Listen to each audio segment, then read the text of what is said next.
And who might you be? You stuck-up, half-witted, scruffy-looking nerf herder. I love you. I know.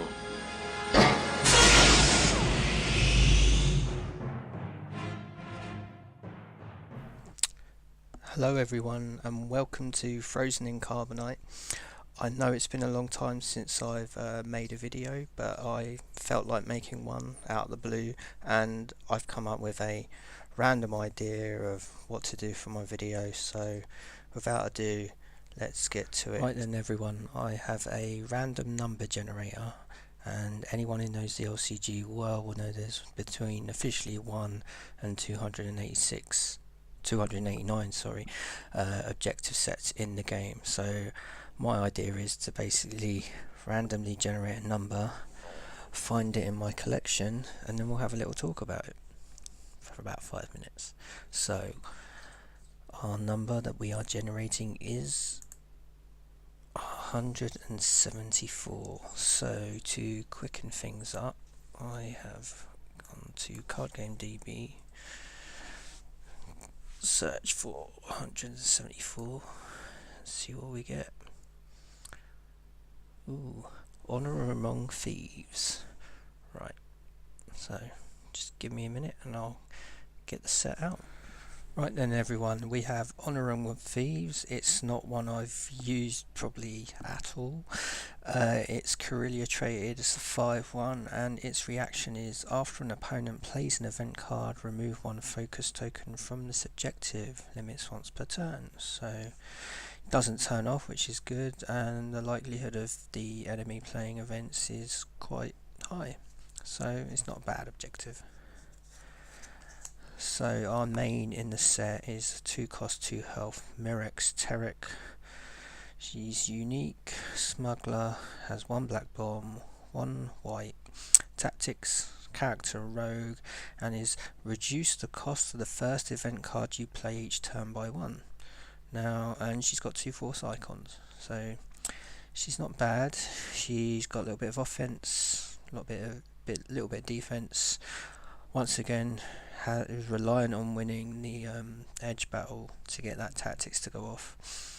But I think if you can get her out early, the main play with her in the past was just to get her out there, try and keep her alive, so that you can reduce the first event card you play. And as we know, smugglers do have some costly events. It's always difficult to pull off some big combos from what I remember. Money has always been a problem. I mean, you're trying to build a board up and try and save money for events. So I think she probably was designed with trying to get the smuggler tricks back into the game. Unfortunately, it's the next couple of cards which let it down. So we've got the 2 Fringer captains, and as what was common with the Star Wars LCG is they would have objective sets with 1 main and then 2 chuds. And this chud's a neutral chud with 2 cost 2 health, 1 black gun, 1 white bomb, character and rogue, and this unit cannot be targeted by enemy events. So you'd like to think it's got a bit of staying power if you could get them out, but it was not the most enthusiastic unit at 2 cost, and because traits was never a thing which really exploded in the game, and I'm hoping with maybe future fan content people will start looking more into traits, because the rogue trait I don't think ever appeared in it. I mean, if it was a trooper, then you might find some more versatility for this set, but a rogue, no. So if those designers out there who are making fan content wants to try and rejuvenate this set, then the rogue icon might be trait might be a good thing to target.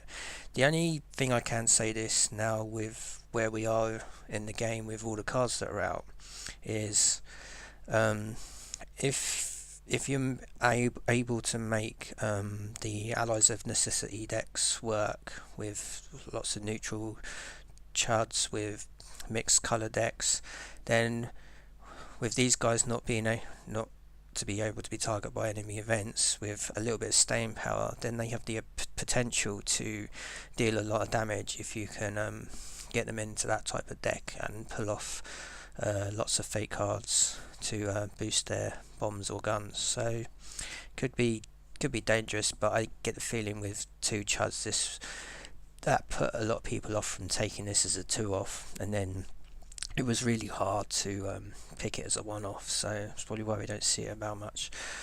So the next card is the event card, Special Discount. It's 0 cost, 2 pips, and the action is sacrifice a unit to reduce the cost of the next card you play this phase by the sacrificed card's printed cost.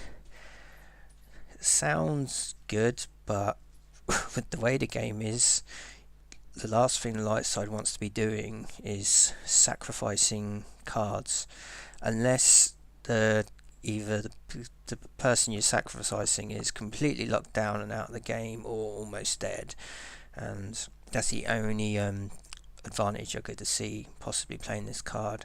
I think most of the time, to be honest with you, it's probably been used more for the 2-edge pips than anything else. But once again, a tricksy thing, and another problem is that it just doesn't mix well with Mirax, because unfortunately if that is the first event card you play, it's 0 cost anyway, so you're not getting any advantage out of it. So it's a little bit disappointing, and is probably only usable in certain instances, and you really don't want to be making your board smaller. But I guess if you could possibly sacrifice a Fringer Captain for 2, reduce a main character by 2, it could be helpful, but then you're losing cards from hand, so you're basically losing 2 cards to get 1 card, which was, the economy was just never there. And then the next event, so 1 cost, 1 pip, 1 last trick. So maneuver Interrupt. When a unit you control leaves play, place 1 focus token on a target unit with equal or lower printed cost. So now this has some good potential, especially if you're playing with those Falcons when they bounce back. So if the Falcon bounce back, you can place a 1 focus token on anyone with 5 cost or lower, which is really good. The problem being though is, do you really want to spend 1 to play this? I mean, if you've got Mirrex out, it works, but does this set really work well with the Falcon?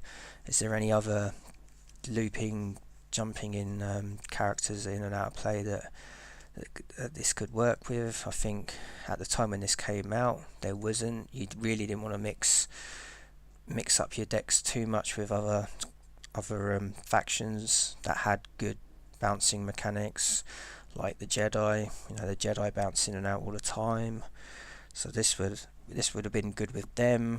So I guess there's potential if you ever want to try it out to try those tricks.